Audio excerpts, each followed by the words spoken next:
Hello, my name is Parker. And my name is Ned. And this is the Force Unlimited, yet another Star Wars Unlimited podcast. This is episode number 34, which means if you've been hoping for a poorly drawn illustration of Ned in a menage a trois with the Grand Inquisitor and Emperor Palpatine, this is that episode. So don't do that, Ned. You've made it so much worse. We are recording on March 27th or April 27th. It is the Richmond weekend. Yes. And I hope all the East Coast grinders are having a wonderful time. I hope you're all out now drinking. By the time you record this, you'll be home, but out having a wonderful time. When I was in Richmond, my favorite restaurant was a place called the Black Sheep. It's closed. It's closed? I used to go to the Black Sheep. Everything. It's been COVID. I was in Richmond in.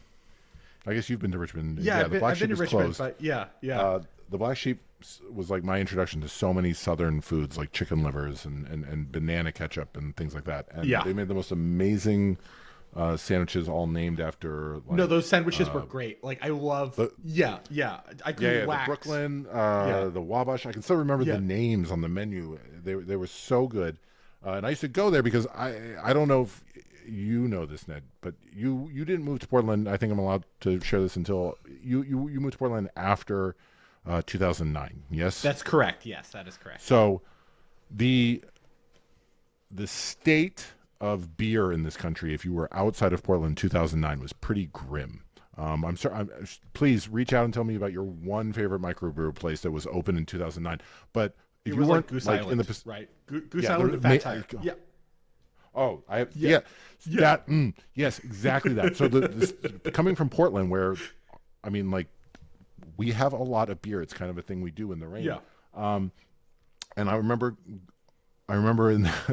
there was a big sign outside a bar that said, "We have Fat Tire," and I was like, Fat Tire on the one. My immediate reaction was like, "You're advertising Fat Tire and draft? Like, is that a really powerful selling point?" And then my follow up was like, "No." Yeah, no, it Yeah, is. I guess. Okay, that's fair. And then I went in and no, they bought a 30-foot banner to advertise Fat Tire and Bottle. I was like, is this a 7-Eleven or a bar? Like, Fat Tire and Bottle, like, I can get that at the Plaid Pantry. So I mean, the Capitol Ale House was where I went to get my local beers. But I always remember going to, that was the summer in 2009 when Full Sail from my hometown, Hood River, had moved from the Session, their little stubby bottles. Why would you steal an ounce of beer from a grad student, you horrible people? The stubbies had come out with the Session Dark, the dark lager, and the only place, I don't know what the connection was, but it was like the only place you could get Full Sail like in the state was at the Black Sheep. They had some hookup and they had plenty of it. So great sandwiches and the beer from my hometown. I went there all the time. Why am I bringing all this up? Because I was like thinking in my head I was going to make an offhand comment about like, I hope you're all having a great time in Carytown. And then I knew somebody was going to like tag me and be like, why did you send the people to Carytown? Like, that's not the actual place you would go for great food. Like, it has some kitsch, but, and then I was like, then I was looking up all my favorite restaurants from Richmond and they were all closed. They all died during COVID. So I don't know where the good places are in Richmond, but East Coast grinders, I hope you're there. By the way, I was tagged. I want to say tonight I'm drinking Migration Brewing's Straight Out of Portland IPA. Speaking of which, I got tagged on Discord to maybe mention the beverages that I'm beveraging. We have a nice episode tonight. I think so. But first we have to do what we do at the kickoff of every episode. We need to talk about the match that we just played. Which is the Carbonite packs. Oh, God damn it! Because nobody's going to watch this period anyway, because this week we're putting out an episode against all of the Richmond breakdowns. I'm going to open 2 Carbonite packs. Ooh. I watched the episode last week, Ned, and we are not content creators. I was really excited because like the first when I did it, I like totally did it off camera, and then the second time I did it, I was like on camera, but I was off the camera where we crop. Yeah. So like I was holding them like right here. No, it was rough. It was rough. Do you want me to like direct you where you need to hold these, or? Yeah, I mean, I'm so bad. We're bad at this, but I mean, I'm bad at this. Can I get? Oh, Rose Tico, hey. Yeah, like. Yeah, if you Anything want worth those Viper swarming vulture droids. Red Leader. Red That's Leader? actually That's a card. viable Yeah. card. Any kind of crazy hyperspaces? Any legendaries? IG Nice little 2000. rare. You know? No. No. A lot of hyperspace. This is a very expensive pack of hyperspace cards that I now own. But I do like Red Leader. That is a... God, those are... Like, if you have money to burn, those are absolutely the gold... I mean, they trump showcases. I mean, showcases are out in front of you the whole game, but... Right. Those cards are just absolutely the like new gold standard of like what looks good. Yeah, Ned, we're not content creators. This is the expected value of this pack has already been hit because we are I'm targeting an audience one. Holdo, everything I wanted out of this pack was in that. Goddamn it. Some rares, I guess. Tantive. Okay, Tantive. Yeah. I've Almost tried to sees make play. Tantive work a couple of times. Yeah, right. Like, I mean, this is such a pretty pack. If you're chasing shinies, like, I'm sad that we don't like have. I mean, I don't know that Nebula Ignition is a playable legendary, but owning it in hyperspace is kind of nice. I could see it. The Mandalorian, yeah, a fine card. Fine card. Many fine cards. I don't know that was $60 in fine cards. But I will. I love making you suffer through it. Speaking of suffering through it, Ned, tell me about the 2 matches we just played. I wouldn't say that I was suffering, Parker, but no. I was playing Boba 4 yellow into Parker playing Cad Bane red Tarkintown. Remind me who Cad Bane is again. Cad Bane, he's the underworld trait leader from set 2. He has a reaction ability. When you play an underworld card, you can exhaust him and have your opponent choose a unit to take 1 damage. Flips on 6, I believe. Has a 2/8 body with raid 2, and the ability upgrades to it deals 2 damage when you play an underworld card. That all sounds familiar. But I just needed to be my memory refreshed. No, it's important. Awesome. Yeah. So I did forget that ability once because I was arguing with you about Bosk. Right? You play Bosk and you dealt me 2 damage, and I'm like, you got to play the event to get that in. No. I mean, I think it was a bad matchup for me. Yeah. I was running halfway between my list from earlier, but I took a good hard lick at Mephisto's list out of Richmond. I was really sad to see the post bans that Piet. I feel like Piet dropped, and like, I mean, Zero Dark Piet had a good card. Yeah. Well, but I mean, Piet Blue had board presence, and honestly, I felt freed up not having to run Dogfight against Django, and so I was pretty disheartened about that. So when we were brunching this morning, I was like, I gotta go find a list, and I went back to my old stuff, and it was a bad matchup, but credit to Mephisto for taking that to, a top 8 in Richmond. But man, yeah, it was pretty brutal. I felt like I was on the back foot from the opening. Yeah, and I just didn't have the answers. It did not feel like it matched up well. You know, you had the double combination of having a bunch of kind of fragile units that have defense built in. So like,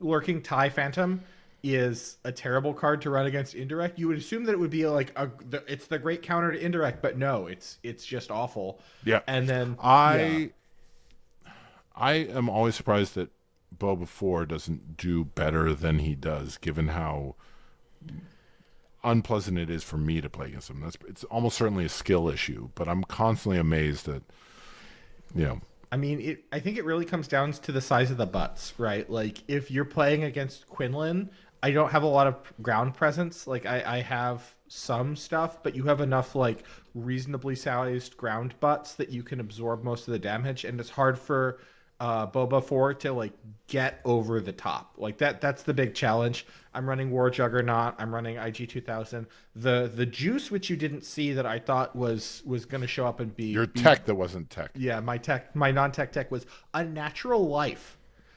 Where it's the 3-cost event, it returns a unit that was defeated this phase into play ready and then destroys it at the end of phase. So if you want natural life a P38 or a Ruthless Raider, It's a non-trivial amount of damage. it's a non-trivial amount of damage. It's real nice. And even if you have to like choke and even unnatural lifing a first order stormtrooper, that's still like a non-trivial amount of damage that you're throwing across. It has the weird timing restriction, which kind of sucks, but you know, I don't know.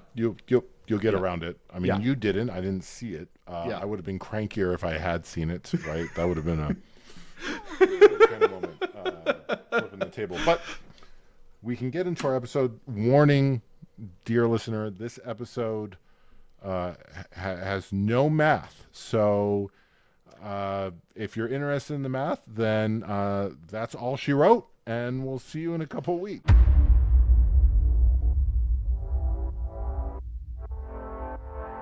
So our primary segment today is I told Ned I wanted to lament. I wanted to talk a little bit about keywords, and I wanted to lament keywords. And Ned pointed out that just complaining and then that like a 45-second whine is not a segment, and that there needed to be some meat behind it. So then I said, Ned, figure out the meat. We need some game theory. So my complaint, Ned. Yes. Verifying a question. When in Magic, Yes.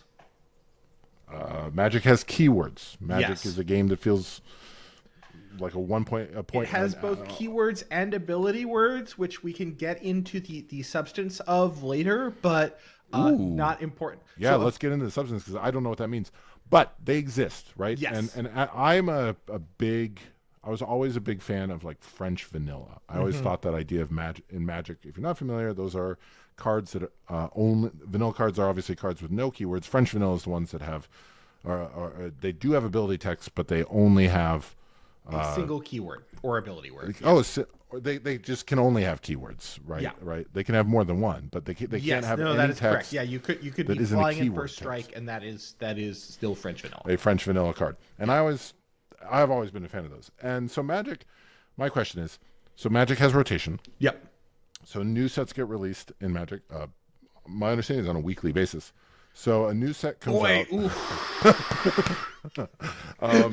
And now, not to get into it, Ned, but but let's get into it for like 30 seconds. They're now releasing separate sets online, digital, not even like the thing, but they're just renaming and bringing back in. That cracks me up. As somebody who both loves TCGs and intellectual property law, the idea of like, let's license the Marvel cards, but only license them for the physical paper and not the digital paper. But then we have to bring those cards in to keep. Oh my God, I love it. That's the pure. Those who know me know that I, as somebody who kind of loathes MBAs, I love you, brother. People who generally loathe MBAs, like watching the MBAification of Magic for 20 years has been. It's my brutal. Personal like that's my Roman Empire. Yeah. And this is the Marvel cards not going to digital. Doesn't get better than that. But so new sets come out, and an old set's still there. Yes. But it's not the du jour. People are cooking less. We've established what cards are good cards from the set that was 2 sets ago. In standard, right? Like forgetting all the weird stuff. Just what are we opening in our regular packs on the Friday night if you're at the one table that's not playing Commander? So gotta get those the old extra keyword shots in there. Yeah. Everywhere I can. So so a previous set has a keyword. Typically and there are it's like not an evergreen. 2 to 3, maybe 4, depending, Right. And so this keyword is not evergreen, meaning it's not in every set. No. But maybe it's a one-off, maybe it's a whatever, the deciduous or whatever. It comes back sometimes. And do you tend to see in some metas, do you tend to see some of those keywords come back like in weight, where there's not, where there's still like all the colors are just kind of running this keyword. It's a good keyword. Yeah. Like it cycles cards or it gets you extra whatever things you want. And so you just every deck is still in standard is still running a few of the cards with the keyword. I assume So this has to happen sometimes. yeah, no, I think that it's important to be very clear exactly about what we're talking about. So when we talk about keywords, this also includes ability words. We're using keywords in a sloppy way for people who care a lot about magic rules. Um, but I want to get to my complaining, but first let's explain the distinction because we've now brought it up twice, and I don't know So what an that means. ability word technically has no rules baggage. It is a label that is applied to a similar concept that does not have. So for example, first strike is a keyword. First strike has game rules meaning. Metalcraft is an ability word. Metalcraft does not mean anything on its own. It's just a thing that they put on the cards to tell you this card is going to care about having 3 or more artifacts in play, and it's going to give you some kind of a bonus. But if you look in the comprehensive rules, Metalcraft is not a keyword. Metalcraft is an ability word. So that's one to say like Yeah. metalcraft, M dash Thing. words text that care about rules text, three yeah. things, and then it be. But I assume rules can then rely on like play a metalcraft card from your hand or something. Like No. oh, because it's not keyword, so there's not nothing a ever. keyword. So metalcraft cares about artifacts, whatever. Yeah. But nothing cares about metalcraft.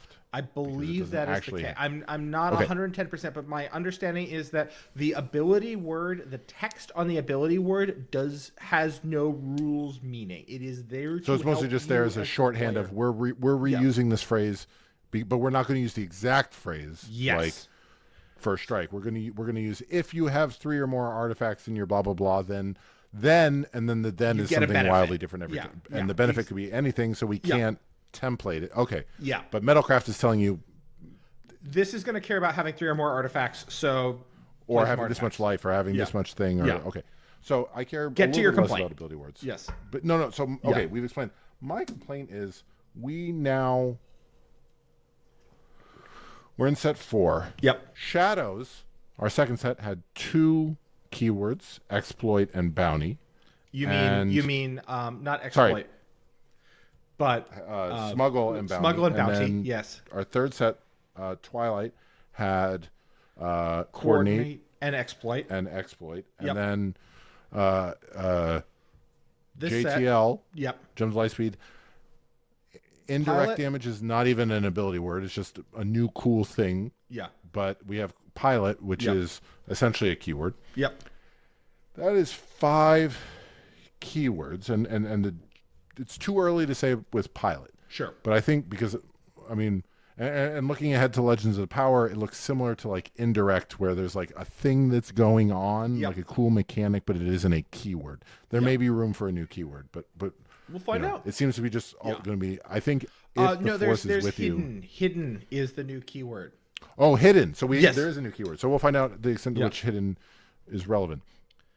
But so we have 5 keywords, and looking at shadows, Yes. smuggles on 5 competitive cards. I mean, you've got Tech, Hotshot, Cassian, L337. L337. That's just Although played as without like a strictly Han, better. strictly better, better, right? Like, uh, yeah, timely, Timely. maybe, right? But my point Arm is to like, the teeth you see occasionally. yeah. So, Yeah. but like, Mike, when Smuggle came out, there was this idea of like, oh, they might have all these different cards in their deck, but Can you read now like? Yeah. What are they representing? figure out what they yeah. what they might be. But in hindsight, it's like, oh, you're running red heroism. Okay, if you're about to smuggle something out, I know before you've flipped it, before you've exhausted your resources, you're like looking for the card as part of your playing it. I'm like, okay, so you're about to drop Cassian. Yep. Because that would be the card that you are running, right? Yep. Like You're oh, on 5 running resources. You don't have anything to play. Cassian, great. Get Cassian, right? Yep. Like, oh, you're in a yellow deck that maybe is also a red deck. Hotshot. Like, here Yep. we go, right? Like, Yep. these are known knowns, Yep. as opposed to this like big veil of mystery. And it's not a keyword that you see a lot of. No. And similarly, bounty. This I mean, is small. we've got disagree. price on your head. We got price in your head. Bosk Blue continues to be a deck, and that does make use of bounty. Like it's not a big deck, but it does show up. I think definitely there's some. It Bosk didn't Blues make that Richmond. It didn't make It date. didn't make Richmond in the top 64. Dang. Okay, I'm wrong. All right. So Yeah. like I mean, there's price on your heads Yeah. in the Vader decks, right? Like because that's a if you want more ramp, Yep. and Vader 1 has that ability to ping, so you just drop price on your head, knowing that you can get there. Yep. But like it's not again, it's not a card that you're just seeing like a lot of bounty in the way that like if I tell you my leader and that I'm playing a bounty, you can almost guarantee tell me what card I'm playing. Whereas if I tell you I'm playing my leader and I'm playing Grit or Sentinel, there's a very good chance that you can't guess what card I'm playing for a number of decks. I think with Grit I could. I don't think I could with Sentinel. Okay. We'll play that game. Yeah. And then it gets worse in Twilight, right? Like Yeah. Coordinate is Plo Koon, Yep. and there's always that one person at your locals who's trying to make Rex work. I mean, Thork's Unity of Command Rex deck is juiced. It's fun. Yeah. Like I played against a Unity of Command Padme.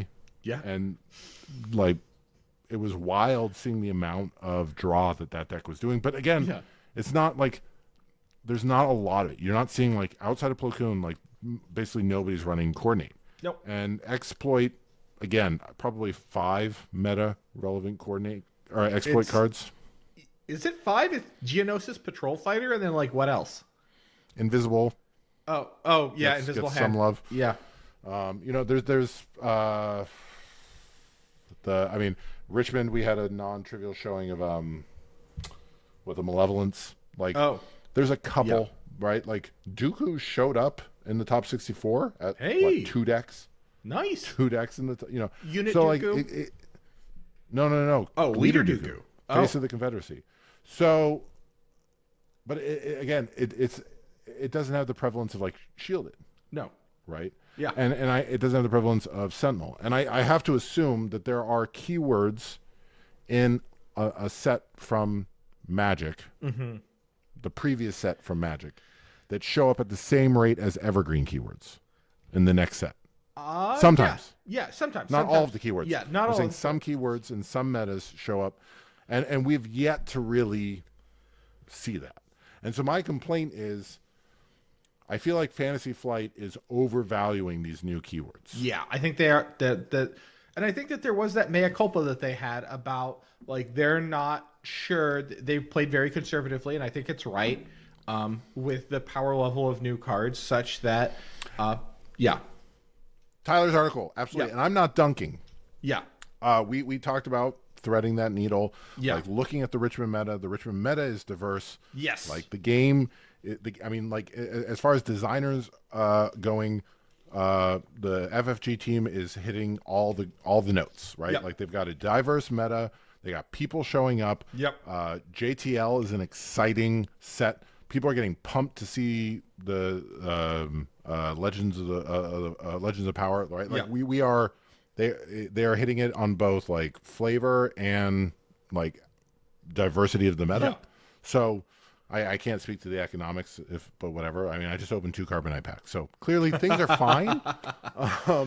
This is clearly nitpicking, right? But I am, as somebody who loves keywords because they are easy for a Timmy to understand. They do the thing, right? Yes. And I want more cards to do more things. I want all keywords should be evergreen forever. That's an easy complexity to absorb.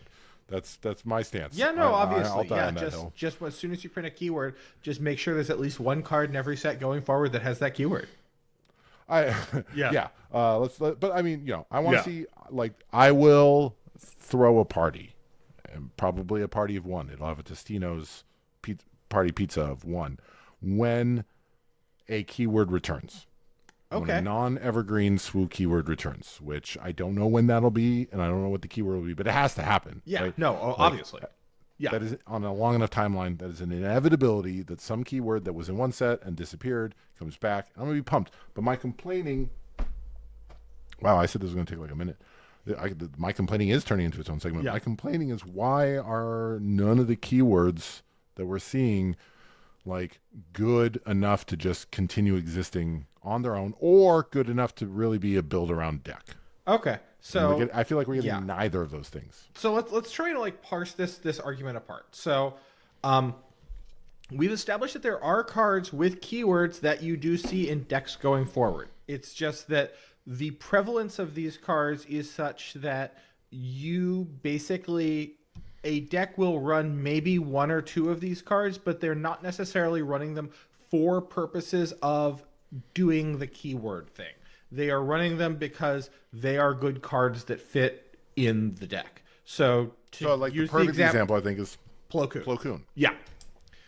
He is not a coordinate card.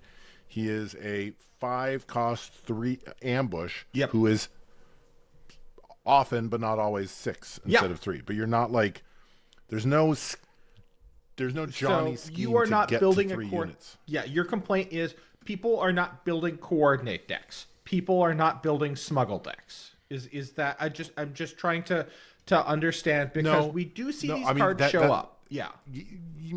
No. Yeah. Although I could complain about that Yeah. too. My complaint is more that coordinate's just not in more decks. Okay. Right? That like I mean, you look at Plo Koon. Right. He has coordinate. He's in Yes. basically right now any yellow hero deck. The Yeah. force trait really pushes him over the edge.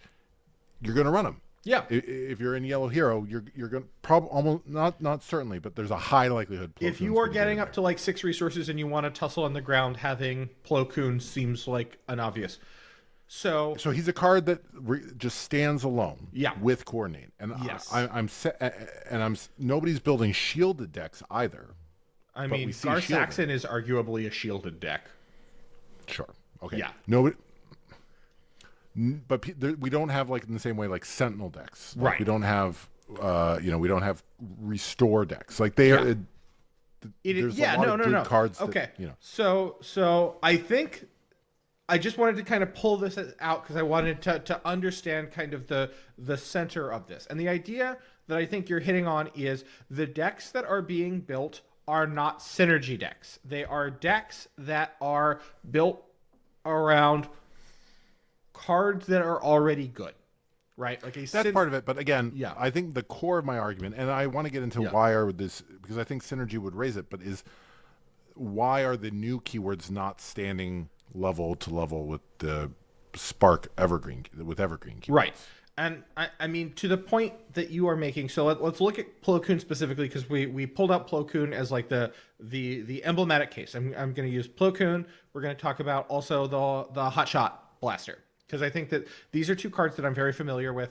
I play with them a lot.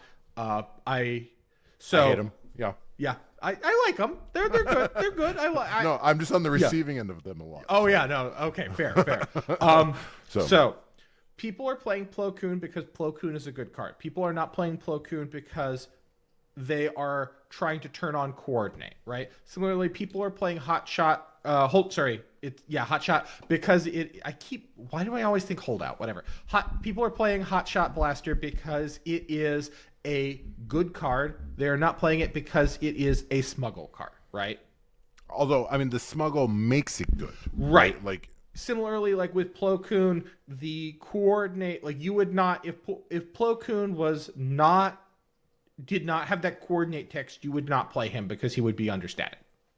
No, but if you would play Plo Koon if he just said, heck, even if he was like post play, where like just roll a die and 2/3 of the time he's a 6 power and 1/3 of the time he's a 3 power, you'd probably still play him. You'd probably still play it, right? And I think that the reason for this is that and I think this goes back to the comments that were made about mid-range strategies, is that there are some comments in Tyler's article. There are some strategies that are built around synergy, and a synergistic strategy is a strategy in which you are trying to do a thing, and if you succeed in doing the thing, then you get paid off, and if you don't do the thing, then you don't get paid off. Right. So like, for example, if I'm building a coordinate deck, I am building a deck that is trying to do the thing of always having 3 units on the board. If I can do the thing, then I get paid off if my opponent is trying to prevent me from doing the thing, having 3 units on the board, if I'm playing a smuggle deck, right? Like, I'm not talking necessarily about like the, putting the Lando leader to one side, but if I'm playing a deck where I'm trying to smuggle out cards because I am trying to like maximize my hand size, right? I've got essentially like a hand extension in this resource realm, right? The keywords are Yeah, when cost. Xander did that in like one of the first demo games where he was just, Yeah, that looked super fun. But yeah. like that's not the play that you saw outside of Limited. No, and I think the reason for that is that it is difficult in SWU. It is more difficult to jump through the hoop to enable certain things than otherwise because your opponent has a lot more ability to say no to you. Kind of part one, and then part two of that is if you get paid off, a lot of times the payoff is not commensurate with the risk, right? So let's consider Plo Koon, right? The payoff for turning on coordinate for Plo Koon is that you get a unit that is above curve near the top of your curve, right? Yeah. Yeah, And 5 for a 6/6 ambush force is real good, right? is real good. The benefit for Hotshot is that it's a surprise strike that draws you a card, right? Like it's a slightly underpowered, slightly undercosted, slightly overcosted surprise strike that draws you a card, right? But it's also an upgrade, so you know, You got to resource something. Yeah, yeah, if it survives, it gets, you it's one get of some those extra nice value out of bonuses it. that has Yeah, nothing stopping you from running it into the base. Like, but again, yeah, you just put it down, and then when you need that +2, right. there it is. And so let's look at some things that underperformed, right? Like so, exploit, right? Exploit as and again, I'm trying to understand and make sure that I'm directly addressing the meat of the complaint, and that is, if I was trying to build an exploit deck, I would be trying to do the thing where the thing is I'm going to put out a bunch of poopers, and then I'm going to exploit them to power out like a big card, and then I'm going to get paid off for my big card, right?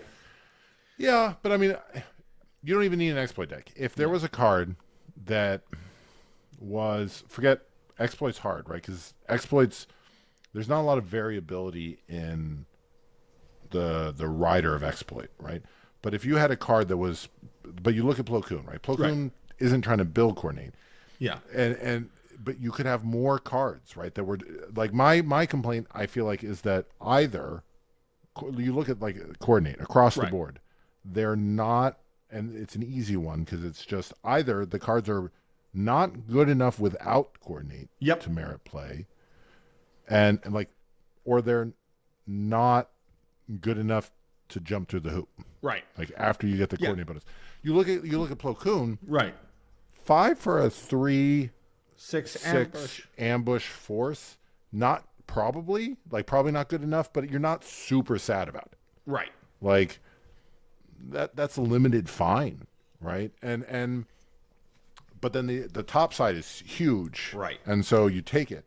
If but you look at like heck half the coordinate abilities, Yeah. and they're all like these poopers, to borrow your Yeah. the 41st Elite Core. It's a 3 for a 3/3/3. That's why are you putting this deck like Yeah. okay, so if you have a bunch more, now it's a 3/6 for 3/3, which is kind of nice, but Cassian's a 3/5 Yeah. and there's no hoops. So that hoop you jump Yeah. through nets you 1 point Yeah. of hit point. Yeah. And so that, whereas like if the 41st Elite Core was still a 3/3/3 and it was a coordinate for like +5 HP. Okay, Right. so suddenly that's going to just go into any blue heroism deck, right? I'm not Right. saying that's balanced. I'm just saying, okay, suddenly that because that helps your other coordinates stick around or whatever to Right. your synergy point. If the 41st Elite Core was a 3 for a 3/4 with +3 health, right? Okay, well, that's actually like 3 for a 3/4 is pretty on rate with some rider. Is the rider worth it or whatever?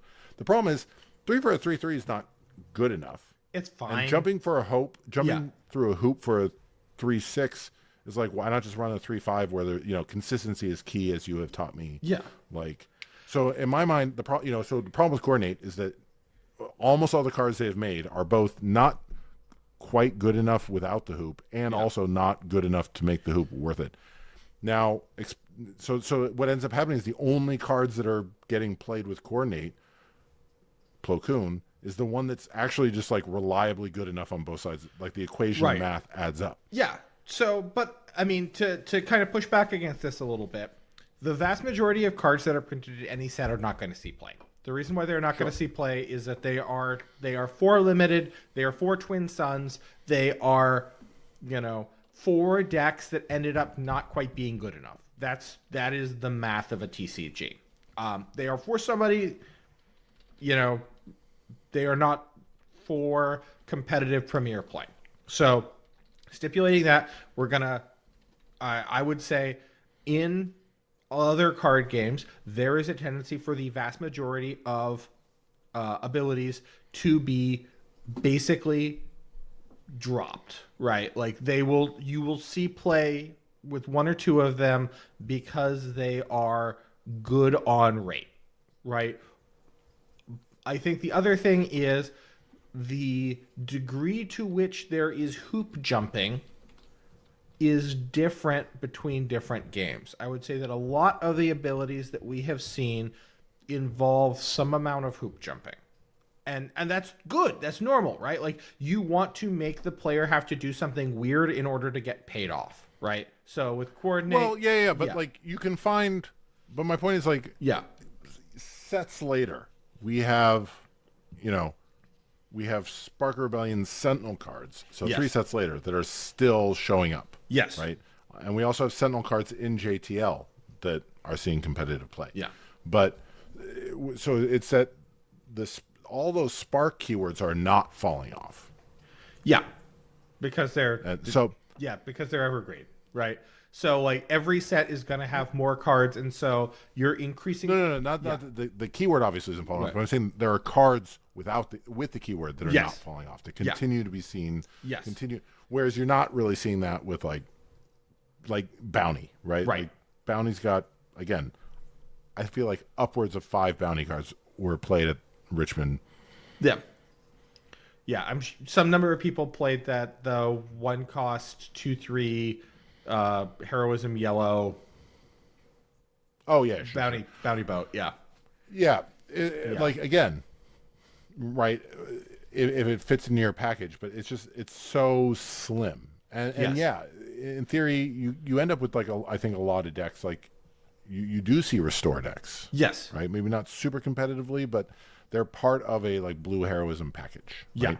You do see decks that run a not like Kira, right, which did just fine. Yeah. at Richmond. Yep. Runs a lot of shielded. Yeah.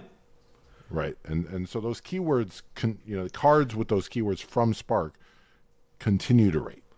Yeah. And a lot of those keywords are just kind of good, right? Like shielded is just kind of good, right? So Like, where's my new good keywords? Is kind of okay, yeah. my complaint. Yeah, I hear you on that. I 110%. There's less math or like game theory behind that question, but that is the like core of my rage. It's like, where's my new good keywords that are just like, yeah, this keyword, I'm excited when I see it on a card because I mean, I think that hidden has.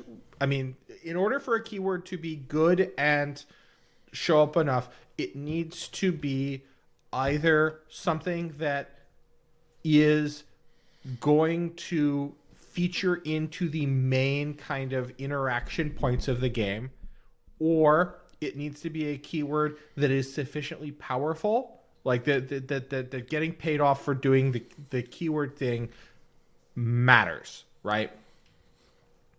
And and actually I think that's kind of the interesting case with exploit is that. So coordinate is what you would have called like an ability. I mean, they keyworded it, but it's an ability word. It's an ability word. Because Yeah. if you have 3 dudes thing, right? Yes. Whereas exploit is A the pure cost keyword. is baked in. Yeah, It's a pure keyword, but all it can do is allow you to sacrifice a unit to reduce the cost by 2. It's not if you sacrifice a unit when you play this thing. There's no way to make it better, and it probably would have been busted if it was 3. if it's a better unit that gets cheaper, maybe, right? Like, Yeah. but they could have made it like, if you've got something that can, was a 1919 that came in on, resource 6 or something, people would play it. So Right. there's a Yeah, but question of what is the that's the value. distinction between like what we would call a rate monster. So like a rate monster is a card that is good because the amount of power that you are getting from the amount of resources that you are spending is outside of line. So like arguably, Boba one leader was a rate monster, right? Well, but if we Yeah. if we map Yeah. rate as like a curve, Right. So Yeah. regardless of rate monster, there's some point where the rate is high enough, and so Plo Koon, the rate is high enough, Yes. right? And so with Hotshot, the rate is High enough. right? Yep. Even with price on your head, if you're that aggressively pursuing, If you are ramping and dealing Ramp. with your opponent's units, then price on your head fits into your deck because it's doing the things that you already want to do. especially if you're just in a place Yeah. where you don't need to ramp immediately. Right. Like if you can be patient, it's better resupply. Yeah. But that's priced in, right? Right. Whereas like so many of them is and again, I'm not being critical of FFG, as I have publicly stated too many times. I am a huge sucker for like learning and acknowledging past mistakes. Like that's what got me into SWU on May 9th to begin with. Tyler's article, very powerful, of like, hey, here's how we feel about the curve going forward. Yeah. So where am I? Like, just I want a keyword that's in every deck forever. All right. And not actually, but I want a keyword that's like two Yeah. sets later is still like in half the decks in Yeah. a top 8. Yeah. Which we I'm- don't have I'm- that. I'm holding out hope for hidden. Those keywords are hard, right? Like it's hard. For those of you who aren't like keeping super close, hidden's the ones that just doesn't let the unit be attacked the turn it's played, right? Yes. Okay. So like yeah. Yeah. I mean again, I when I saw hidden on the Anakin, that made me mildly terrified because anytime again, that's the keyword that says don't play the game, right? And like, you know what cards tend to get really good? Don't play the game keywords. Here's my card, and you can't. And SWU is just balanced around dudes smashing into other dudes. Here's my dude who can't be smashed into for a turn. And again, not to completely derail this segment, but I think that hidden is actually really, really clever because of the way that the initiative works, where if you play your hidden guy, I can just, and that's all you're doing, and I really need to eliminate that hidden guy, I can just claim the initiative, and if I couldn't kill it this turn because of hidden, but otherwise I would be able to kill it, instead, now I can kill it next turn. Right. Sure, but then you're taking. I assume I mean, again, we've seen one hitting card. But Right. like, okay, now I'm taking the tempo loss of not finishing out my turn. Right, So and that's a that's valid path of, if Yeah. And my concern is that like, and you can kill Hidden's- it with events, right? Like Yeah. you can kill it with events. You have options. But I do hear you. that's fair. Yeah. On the other hand, I do think that this also goes back to an earlier conversation that we had where we talked about coming out of Tyler's article, what are the things that you need to make more Baneslayers? And the answer is, in order to make more Baneslayers and fewer Muldrifters, the Baneslayers need to be able to survive. You need some kind of protection. there's going to be a whole slew of cards that Yeah. come out, but and hopefully it's like that is a value, like Right. That appeals to the, but like again, we've seen it on a yellow card, and that gets concerning where it's just like, well, I'll play my unit, you can't attack it, so now I get a free attack against the base, right? Yeah. Like, but that has, for that reason, right? Yeah. I'm not going to play the game. Yeah. That keyword now is good, right? Like suddenly, Mm-hmm. I'm going to ignore the game as played. And similarly, right? Like I think with regards to like leaders that cost actions, and especially, but also resources, they tend to show up less. Why? Because the ones that are good are the ones that you don't have to play the game, right? Yeah. It's just it happens. Like I did a thing, and also I get a cool benefit. Right. There's a nice rider on it, Right. as opposed to I played Underworld units, and therefore I get the benefit of that. I played cards that deal damage to your cards, and therefore I get the benefit off of that for like both Django and Boba 4. And Boba 1 even, right? Like I mean, and admittedly Sabine did well, and she has an action, but I think the point stands of like in many games, avoiding the core loop of the game is often a path towards both power, and not a shock that we've seen it first in yellow. And would you call it an ability that the Jedi would consider unnatural? I can't, because it's being introduced in Legends of Power, right? Like it's being introduced in a set that's about the Jedi. But yeah. Okay, let us go to our second segment. I think it's fair to say that's.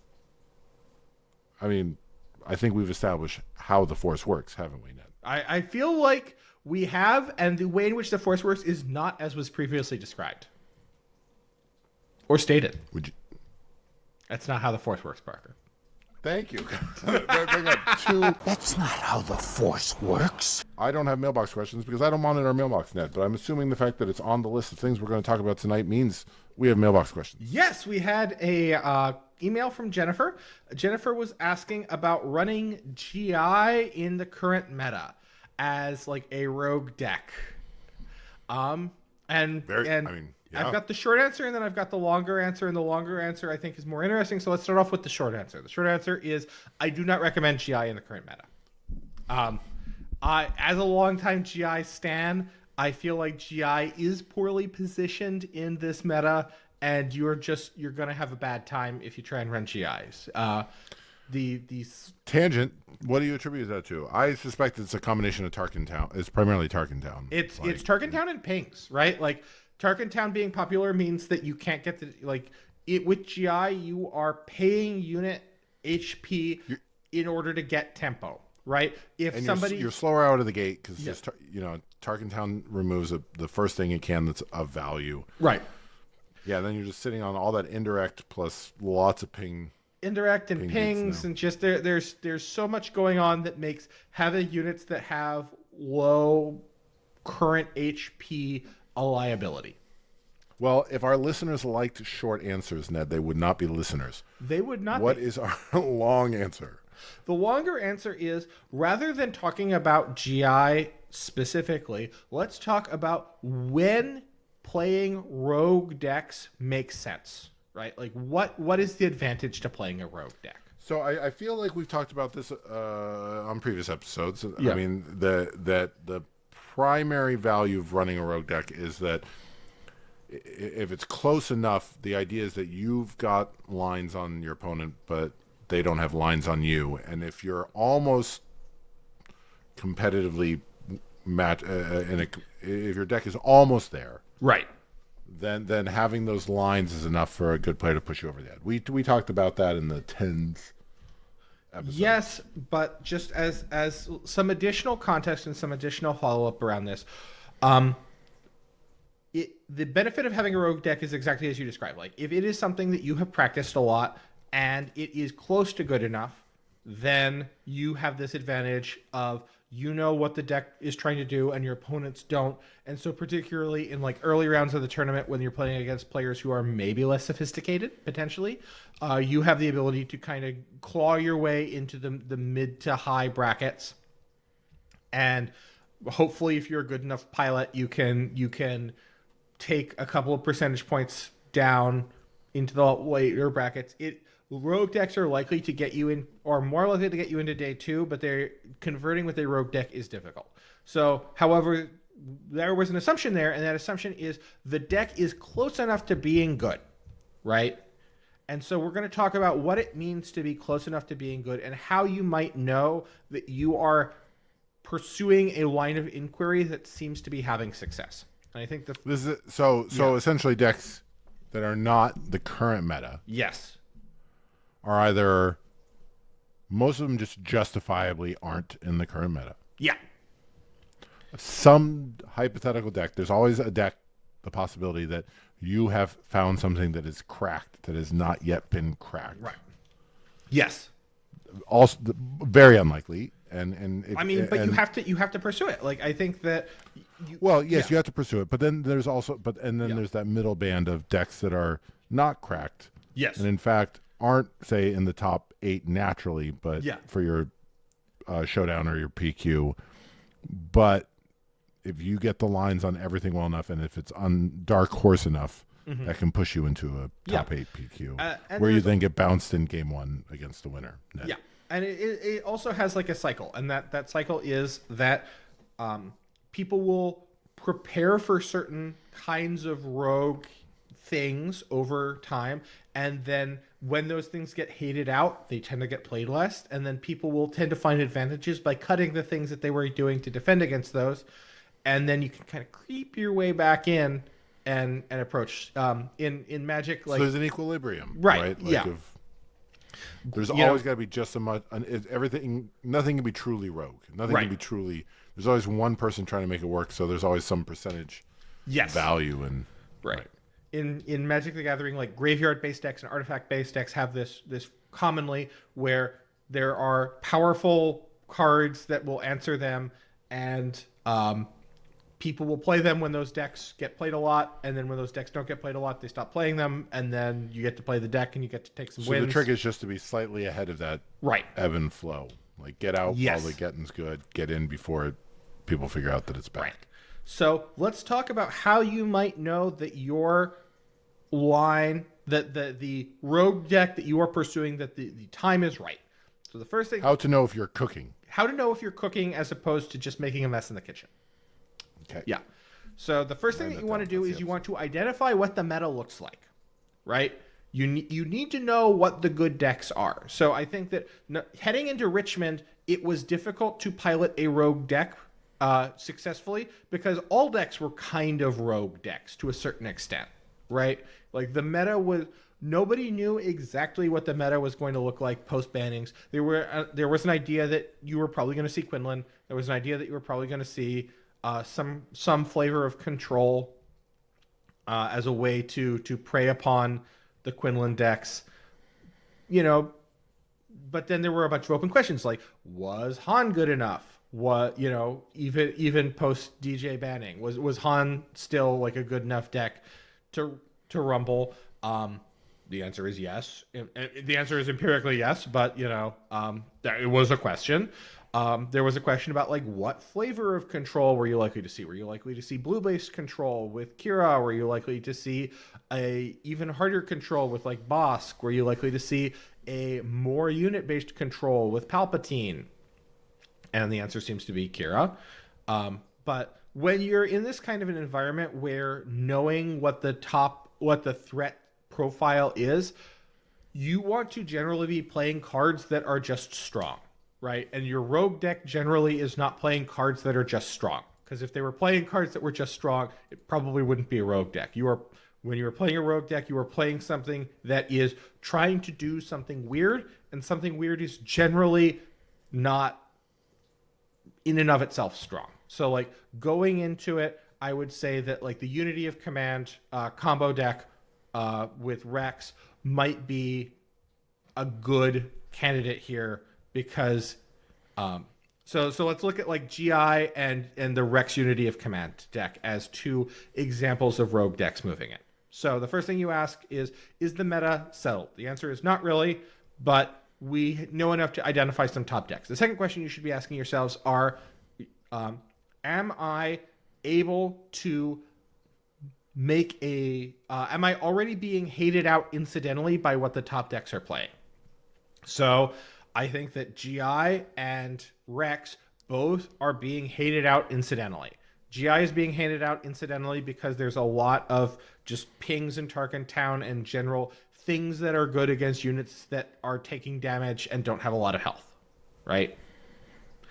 That is the case. So trying to run this as a rogue deck, it's, the tide is pushing against you. As with a rogue deck, you want to be moving with the tide. And if there's already like a strong force opposing you, your ability to get that free momentum is not there. Similarly, with Rex, Rex is a deck that depends very heavily on specific cards, Unity of Command, and so decks that are running incidental hand hate you're going to have a bad time, right? And there's enough Quinlan enough Right. Han that there you go. Yeah. So neither of these two decks are well positioned. So let's say that you are not being incidentally hated out, right? The next question you should be asking yourself is, am I trying to go under, or am I trying to go over, or am I trying to go around? If I'm trying to go under, I am trying to go faster than the current meta. So, for example, I've seen people at our local playing like double red Kylo. As a deck that But then goes you have to, under. I mean, Yeah. and if you're going, but even if, I assume if you're going under or over, you have to ask yourself, can you do so? Is the surprise value better than just, I mean, Sabine is already a fast deck. Yes. So you're probably not going under Sabine, right? Like, Well, you see, here's where I think that Kylo could get under Sabine, right? Like I think that Kylo is fast enough to get under Sabine, and back during when GI, before the current set, back in set 3, when GI was still arguably pretty good, GI could get under Sabine, right? So if you can get under the fast deck, you might be able to have some game, right? If you can go over the mid-range decks, you can have some game. So going over the mid-range decks means that you are doing something that is sufficiently strong that the mid-range decks are not going to be able to answer. So like I would say the Rex Unity of Command is a deck that goes over a mid-range deck, where on turn 6 you are presenting so much power that if your opponent is just trying to like play powerful units on curve and keep up with you, you are going to be able to just swamp them in a huge pile of value, right? I would argue that like Bosk Blue was an example of going over before it became like an established deck. And that was... So what is going around? Going around is something that I haven't seen a lot yet in SWU, but it is attacking on an axis that your opponent is not prepared to deal with. I think the only example that I have seen is Tarkin Yellow. Like back in set 2, there was that Tarkin Yellow deck which just went so hard on space that right. people weren't prepared for. Right. Okay.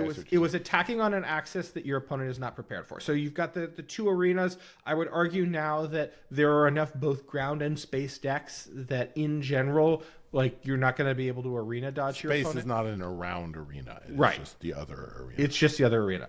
I would say a deck that got played a lot at Richmond that I would say kind of goes around is the Vader 4 deck, right? Where it's going wide, right? It's going Which is around. Not something we've seen a ton of. Right. It's going around by going wide. The Rex Unity of Command deck, and your deck is not only going to be attacking along one axis, right? Like all decks can be played in multiple different ways, arguably. But the Unity Command really relies on that one card. Yes. Literally. Whereas right. like the Vader's just goes so wide. It's not one card. It's just you literally can't defend against that many. Yeah. Okay. And, I see the distinction. And with the Rex, I would argue that is also kind of going around, right? Like you are attacking on an axis, and that is like from the hand. You are not. It is not purely a deck that is attacking from the hand because you need to have the units on the board, but you are heavily doing that because so much of your setup is being done by your leader flip, right? Okay. Where your leader flip is kind of from the hand. Yeah. Okay. So threshold questions are: is the meta settled? If the meta is or is not settled, how are you staring it down? Yeah. Are the approach part of that question, or is that a third question? That's the third question. So the first question is the meta settled or not? If the meta is unsettled, you're probably not piloting a rogue deck. You're piloting just a deck, right? Right. So try and just build the good decks.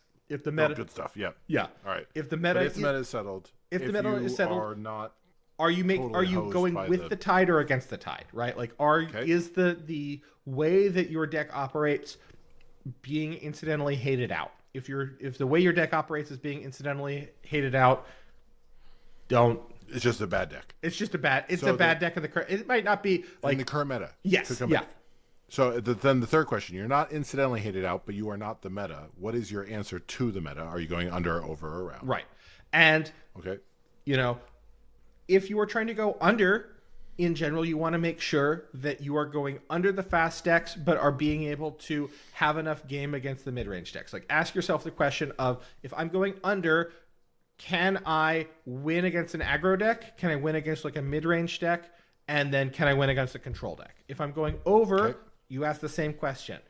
Am I going over the mid-range deck? Am I going can I survive against an aggro deck? And can I like hang in there with a control deck? And the answer doesn't have to be yes to all of these, right? Like the answer could be no to some of these, right? Like if you're running yeah. but this is if you are truly cooking, right? Yeah. And it's something that even if because you don't have to answer all these, because the answer might just be I really like this Yeah. leader, That's fine. and they're not being incidentally hated out. Yeah. I don't know if I have the best plan to go under, but I feel good into it. And then is there a fourth question? I would say that the fourth question that you should ask yourself is, am I willing to do badly? What's your tolerance for scrub? Yeah, what's your tolerance for going 0-3 drop? Right? Yeah. Okay, does everybody else have a plan? Yes. Is their plan good against what you're trying to do? Yeah. Yeah. Does everybody else have a plan? Does the plan rule out your plan? What is your plan? Yes. And then last but not least, are you prepared to be in a bad heist movie where everything just goes wrong? Yeah. And this is important, right? Like if you are a person where I go to one tournament every couple of months and I really don't want to go 0-3 drop. Like I'm driving to Denver to do my tournament. I would be really sad to go 0-3 drop. Don't run the off meta deck. Well, yeah. I mean, you should not run any deck that you're not confident in your lines in Denver. Yeah. Right? Like, I mean, start with your locals. Yeah. Right? Like, and go for it. So, I mean, I know myself. I'm happy with a deck that loses there are decks that are fun to lose with, and there are decks that are not fun to lose with, and and that is actually something that I factor in heavily. It was why Han 2 is one of my favorite decks. I do enjoy Piet because often I get to play my big ships and be awesome, but the tide, I already lost 2 turns back. We're just flailing and eating up burrito time, but Yeah. you got to have that tolerance for that. If you were going to try to cook a rogue deck, Ned? So I have been trying to cook a couple of rogue decks. The rogue decks that I have been trying to cook are number 1, Moff Gideon, go wide. The idea here is that if you this is similar to the Vader go wide, but like the payoff's a little bit better, arguably. You're not getting your go wide for free. You're having to pay for the go wide, but your units, once Moff Gideon deploys, are now attacking for +1 and overwhelm, which means that you can trade pretty efficiently into your opponent's board. It hasn't worked. It's not good. I think, Ned, you are trying to justify. I think the core is that you are trying to make Ned math right. You're not wrong. Bend reality, the curve of reality, so that if you take down a PQ, then suddenly people start looking at his light cruiser, and you're right. Yes. Like I think that's all this the source of this is. The second one that I've been trying to cook with is Akbar with they hate that ship and home 1, right? Like this, it allows you to on resource 4 cheat out the new home 1 and ambush into one of the TIE fighters, and then maybe next, if the stars align, on resource 5 you can attack with home 1 and then play It's a Trap and then attack with home 1 again. Why do you need Akbar to do that? You need Akbar because in order for home 1 to work, they need 3 space units. So And they hate that shit puts out 2. two. So you need to find a way to give them one more space unit. If they're not Or playing, just assume that most decks run. but if they know what you're doing, they're not going to do it. Right? Like if I know that you are playing, like that's the problem with the one trick pony deck. Right. It's you only got need a one way trick, to but just make build your a trick good. work because otherwise they're just not going to put out a space unit until Yeah, that later. just feels like run Han, just run any red yellow hero deck and run they hate that shit plus home 1, and then yeah, there's your combo. yeah. Like just assume, if they don't play it, great. You're still in red yellow hero, which does just fine. Yeah. Furthering this, you also run Resolute, which with they hate that ship. If you've taken a lot of damage on pace, you can have it come out, destroy both of their ties that they get, and then you've got like a big butt boy in space to have a good time with. But no. My vote for Rogue. I'm surprised Han 2 made 0 appearances. Yeah, no, that was wild.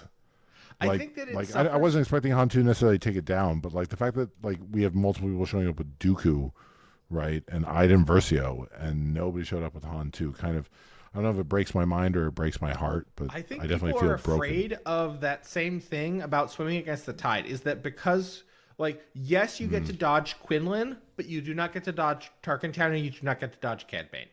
You're in fact setting up Tarkin Town for them. Yeah, that's true. That's true. Yeah, just makes me sad. Like I can't play Han 1. Like I don't. It runs counter. That goes back to one of our early episodes on picking a deck that's right for you. Like yeah. I know how I play, and it makes me uncomfortable. Right, like playing Han 1 just makes me. I don't like it. Yeah. Like even I have piloted it well enough for locals to take home prize money at Guardian, and yet I didn't enjoy the evening. Right, I felt dirty, like I had done something I shouldn't do for money. But but that's the mid range right now, like in the meta, right? Maybe Anakin, right? Like, and I don't think Anakin's really mid range. He's just a big beater in an aggro deck. I mean, he's a more aggressive mid range deck. Can I offer one more weird deck that I have been trying to get to work? Somebody out there wants it, Ned. Yes. Let's end on the Thrawn weirdest. green. Thrawn 4 green. So the idea is that you're running Cobb Vanth. If you double trigger his when defeated ability, then you're getting to replace him with 2 units. And so you can go wide where you're running him. You're running like the Confederate Courier, the Battle Droid Escort, and you could just dump out a huge number of poopers.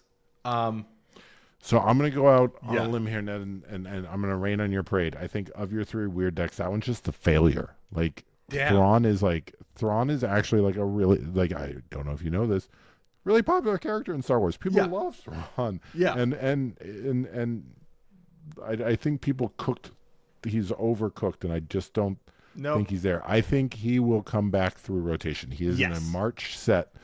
And all it takes is like a little bit more. I mean, we get 2 more sets of when defeateds. Yep. He's got one of those abilities that just get every time a card is printed with a when defeated, it gets better. Oh yeah. All it takes is in this set this year or next year for also. I mean, you just need one mechanic that, like, say, and I don't want to make you too Rule 34 here, Ned, but like recursion. Right, like all you need is this, man! Like, you just need one mechanic that just like takes advantage of putting things in the graveyard or cards that come back from the graveyard or whatever, and suddenly there he is. So I think he'll just be regular good at some moment. I don't think you're wrong. So also, he is probably one of the leaders who just gets juicier the longer Twin Suns goes on. Like it's a slow cook, right? Yeah. 2028. I'm going to be running. Thrawn is my first choice for any Twin Suns deck. He's what I'll be running at Vegas Twin Suns because he just gets better every time they print a when defeated card. He just gets better. All right. I think that's all she wrote tonight, dear listeners. Thank you for sticking with us. If you have any final thoughts, email Ned at theforceunlimited@gmail.com. Ned, do you have any final thoughts tonight? I'm too tired to have final thoughts. It's been a week, dude. This was a long episode. Yeah. I thought we were going to come in way under, and we just dear listener, thanks for letting us talk past each other at you. And with that, we will see you in a few weeks. Adios.